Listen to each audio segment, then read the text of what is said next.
কি রে মা, এভাবে বসে ওখানে কাঁদছিস কেন? কি হয়েছে তোর সোনা?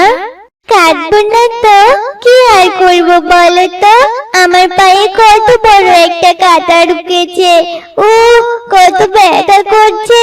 মা, তোমাকে আমি কতদিন থেকে বলি আমাকে একজোড়া জুতো কিনে দাও, কিন্তু তুমি তো আমার কোনো কথাই শুনলে না। আমাকে জুতো কিনে দাও না মা। কাঁদিস না মা, কি আর করব বল?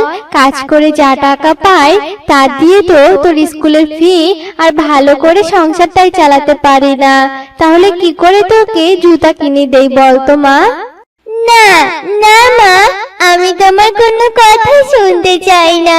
তুমি যদি আমাকে জুতো কিনে না দাও তাহলে কিন্তু আমি খাবো না, কোনো কাজও করবো না, স্কুলেও যাব না। খালি পায়ে স্কুলে যাই বলে সবাই আমাকে নিয়ে কত হাসাহাসি করে, তখন আমার অনেক কান্না পায়। মা, আমি কোথাও যাব না। মা, তুই কষ্ট পাস না, দেখি আমি কুহুর বাসায় কাজের পাশাপাশি কুলির কাজও শুরু করব, আর যা টাকা পাবো তা দিয়ে তোকে একজোড়া সুন্দর লাল জুতা কিনে দিব। ঠিক আছে মা, এবার তো তুই খুশি? আর এবার পায়ে মলম লাগিয়ে দেই। এরপর তারা দুই মা মেয়ে ঘরে চলে যায়। আসলে স্বামী মারা যাওয়ার পর থেকে টুনি কুহুর বাড়িতে কাজ করে অনেক কষ্টে দিন কাটাতো। একদিন টুনি কুলির কাজ করছিল, কোথা থেকে একটা গাড়ি এসে টুনিকে ধাক্কা দেয়। গাড়ির ধাক্কায় টুনি মারা যায়। আর মায়ের মৃত্যুর খবর শুনে টিনটিন ছুটে সেখানে চলে আসে আর কাঁদতে থাকে। মা, ও মা, তুমি কত ভালো মা, তুমি আমাকে ছেড়ে এইভাবে চলে যেতে পারলে। আমার জন্যই তোমার আজ এই অবস্থা হলো। আমি যদি তোমার কাছে জুতো কিনে দেওয়ার জন্য বায়না না করতাম তাহলে তোমার কিছুই হতো না মা। তুমি আমাকে ক্ষমা করে দাও মা। কাঁদিস না রে টিনটিন, আর কাঁদিস না। কেঁদে কি আর হবে মা? সবাই তো আর সারা জীবন বেঁচে থাকে না। এখন যা মা, তাড়াতাড়ি করে তোর মায়ের সৎকারটা সেরে ফেল।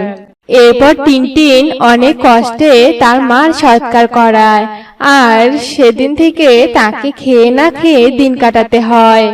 ও, বৃষ্টি পরে রাস্তাটা কত খারাপ হয়ে গেছে, আর কাদায় আমার পাটাও নোংরা হয়ে গেছে।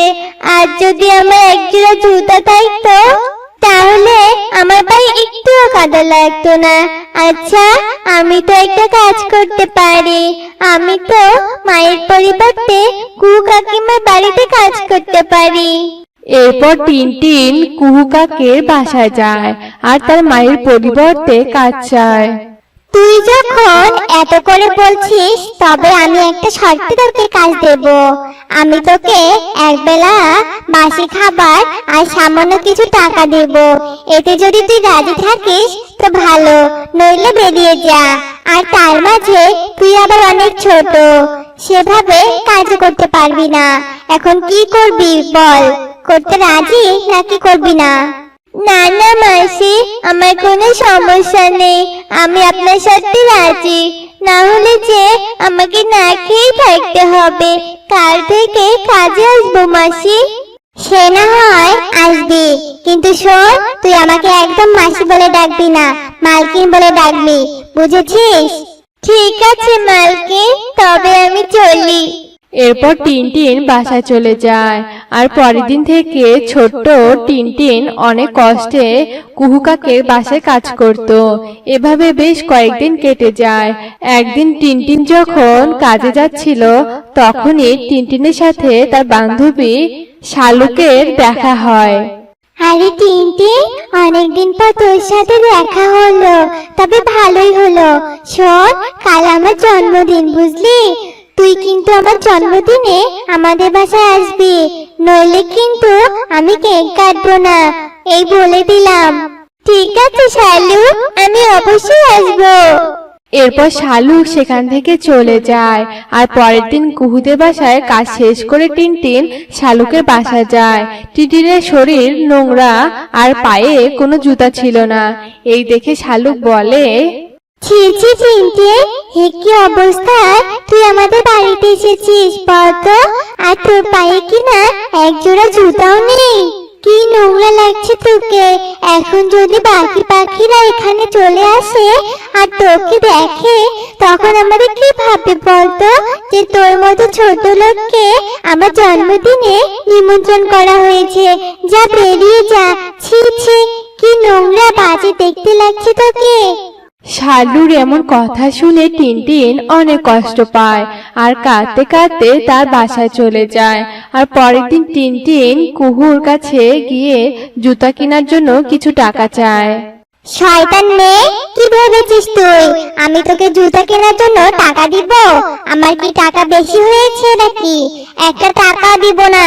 যা, বেরিয়ে যা বলছি এখান থেকে। দিন না কত টাকা মাসি? এভাবে টিনটিন অনেক জোর করে। তখন কুহু বিরক্ত হয়ে লাঠি এনে টিনটিনকে অনেক মারে আর বাসা থেকে তাড়িয়ে দেয়।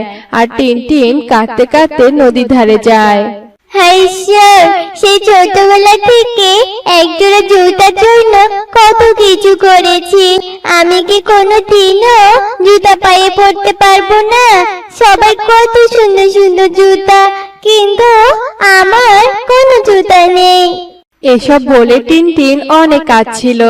তখনই সে দেখে পাশে একটা উল্লু পেঁচা জল জল বলে চিৎকার করছে। তখন টিনটিন কিছু জল এনে উল্লু পেঁচাকে দেয় আর উল্লু পেঁচা তখন জল খেয়ে স্বস্তি বোধ করে। তোকে অনেক ধন্যবাদ বাসা, আমাকে পানি খাওয়ানোর জন্য। আসলে আমি এক জাদুকর, আর আমি এতটাই ক্লান্ত ছিলাম যে সামনে নদী থেকে জল খাওয়ার শক্তিটাও পাচ্ছিলাম না। কিন্তু বাসা, তোর শরীরের এই অবস্থা কেন? আর তোর চোখে জলই বা কেন? এরপর টিনটিন তার সব কথা উল্লু পেঁচাকে বলে, আর সব শুনে উল্লু পেঁচা জাদু করে একটা জাদুর দণ্ড নিয়ে আসে আর টিনটিনকে দেয়। এই নে বাসা, এই জাদুর কাঠিটা ঘোরালেই দেখবি জুতার বৃষ্টি হবে। সেগুলো দেখতে অনেক সুন্দর হবে। আশা করি তোর আর কোনো কষ্টই থাকবে না। এ কথা বলে উল্লু পেঁচা চলে যায় আর টিনটিন খুশি মনে বাড়ি ফিরে চলে আসে। আর বাড়িতে গিয়ে জাদুর দণ্ডটা ঘোরাতেই সেখানে জুতার বৃষ্টি হয়। সত্যিই তো জুতার বৃষ্টি দেখছি। কি মজা, কি মজা। আচ্ছা, আমি তো এই জুতোগুলো বিক্রি করতে পারি। এতগুলো জুতো তো আমার লাগবে না। হ্যাঁ, এগুলো বাজারে বিক্রি করব আর নিজে পরব। এতে আমার শখ পূরণ হবে, আবার আমার সংসারটাও চলে যাবে।